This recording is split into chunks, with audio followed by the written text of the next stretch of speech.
Hola, me llamo Cristina Carles, soy veterinaria y he ejercido muchos años en medicina de pequeños animales, pero también soy educadora canina y técnica en intervenciones asistidas con animales y desde hace muchos años me dedico a este trabajo. Y ahora que parece que va remitiendo la pandemia y que volvemos a esta nueva normalidad, sé que muchas de las personas que trabajáis en intervenciones asistidas con animales, bien los técnicos que trabajáis con vuestros perros o quizá incluso con otras especies, bien las personas que sois responsables como profesionales de estas actividades, los educadores, los psicólogos, los pedagogos, los terapeutas, quienes dirigís las intervenciones, que veláis por la seguridad de las personas que reciben estas intervenciones, sean del colectivo o del perfil que sean. Quería comentar una serie de cosas sobre qué riesgos y qué medidas tenemos que tomar para poder reemprender estas actividades de terapia de una manera segura para la salud de los animales y de las personas, claro. Hola, mi nombre es Renata Velasco, soy licenciada en veterinaria y máster en etología clínica por la Universidad Autónoma de Barcelona. Actualmente ejerzo como veterinaria en la ciudad de Barcelona y el objetivo de este vídeo es aclarar algunos aspectos acerca de la COVID-19 y los animales de compañía.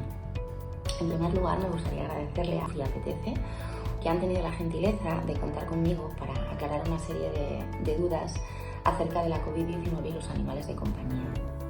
¿Es posible que se dé transmisión del COVID-19 de animales a personas? ¿Es el COVID-19 una enfermedad zoonótica? El primer tema es sobre el concepto de zoonosis. Zoonosis es una enfermedad que puede transmitirse de los animales a las personas. Hay muchas investigaciones y muchas teorías sobre cómo se inició esta pandemia, al margen de las teorías conspiratorias un poco más ideológicas que también circulan. La explicación científica que en este momento tenemos como más cierta tiene que ver con una mutación de un virus que tenían los murciélagos y que ha pasado a la especie humana gracias a esa mutación.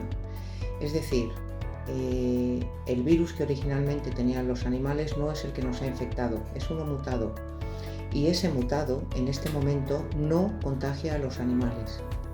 Es cierto que ha habido estudios en los que se ha conseguido infectar a animales en condiciones de laboratorio, sometiéndolos a unas tasas altísimas de contagio, pero en condiciones cotidianas, un perro puede ser transmisor del virus de manera pasiva, igual que lo es una mesa, ¿sí? Es decir, si una persona infectada tose en la mano y con esta mano, sin lavar, toca a un perro y otra persona toca a ese perro en un periodo de tiempo que no está clarísimo cuál es, porque tampoco lo tienen claro para según qué superficies, si el metal o la madera o qué superficies retienen durante más tiempo el virus de manera activa.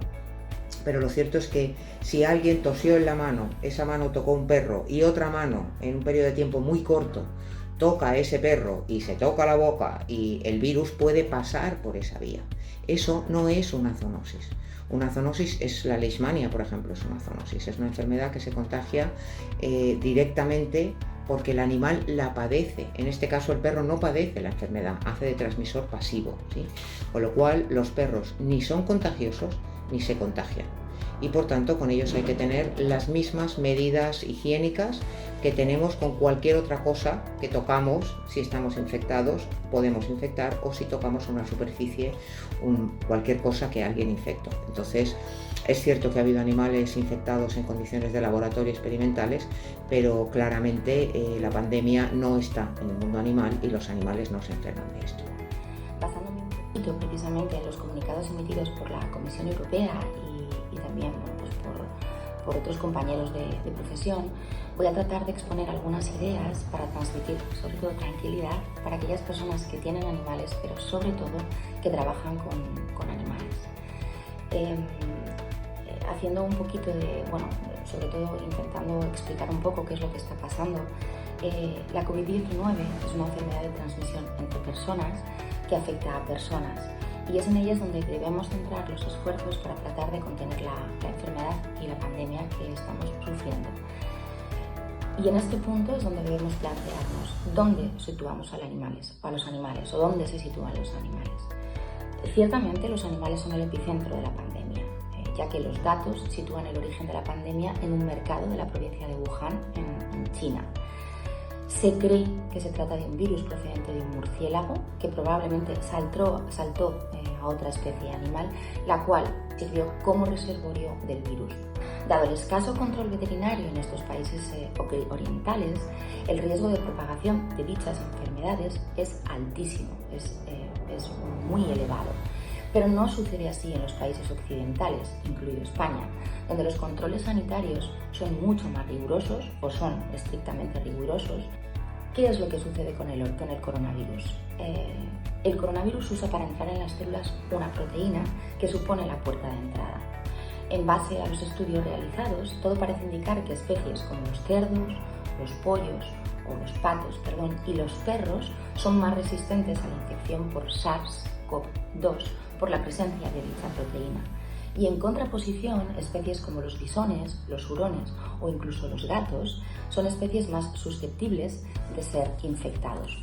Así es que en casos descritos hasta ahora pasan por granjas de bisones, sobre todo las aparecidas en Holanda, quizá porque las condiciones de hacinamiento, las condiciones de alimentación de estos animales distan mucho de las condiciones que tendrían en un entorno natural. Por esto aumenta considerable el riesgo de infección.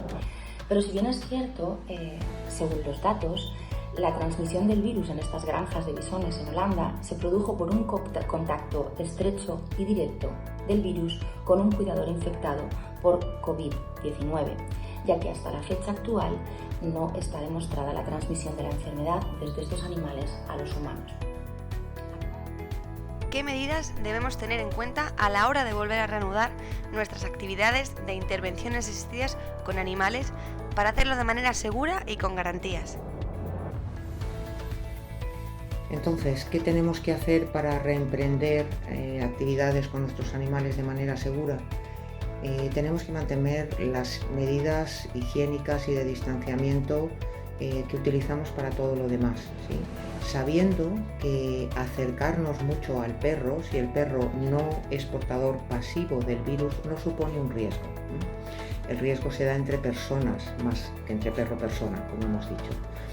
Por tanto, dentro de la lógica sin aspavientos, de la higiene de lavado de manos con jabón corriente, no hace falta usar cosas complicadísimas, de la limpieza del perro con jabón corriente, de la desinfección de las patas del perro si viene de la calle antes de entrar al espacio, de la limpieza e higiene general de los espacios, de los geles de hidroalcohol que venden en botellitas pequeñitas muy cómodas de utilizar. Con todas estas cosas que ya estamos utilizando cotidianamente para cualquier otra actividad social que desarrollamos, esto es más que suficiente. No hay que tomar precauciones extraordinarias.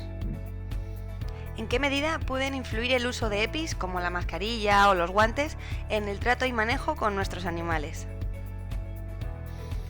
Es cierto que para los perros la mascarilla va a ser muy rara, porque los perros leen nuestra expresión facial y los perros entienden nuestras sonrisas y entienden nuestras caras de enfado, y para ellos es muy raro vernos con mascarilla.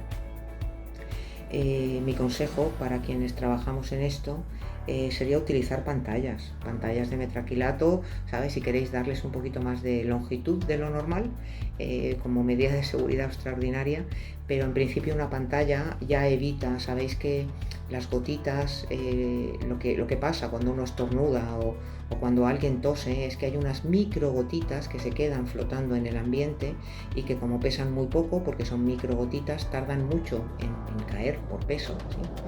Y estas microgotitas son las que si tú pasas por ahí, respiras ese aire, te puedes contagiar. Por eso lo de la distancia social. Entonces las máscaras transparentes en este caso son una buena protección para evitar que esas gotitas, si las hubiera, se dispersen, y posiblemente a los perros se les hace más fácil vernos con estas pantallas que vernos con mascarilla. Pero más allá de eso, Yo creo que las medidas de seguridad no tienen que ser extraordinarias, no hay que buscar desinfectantes y productos rarísimos, hay que trabajar con cordura, hay que trabajar con normalidad y hay que saber que ni los perros están en riesgo ni las personas están en riesgo si hacemos las cosas bien.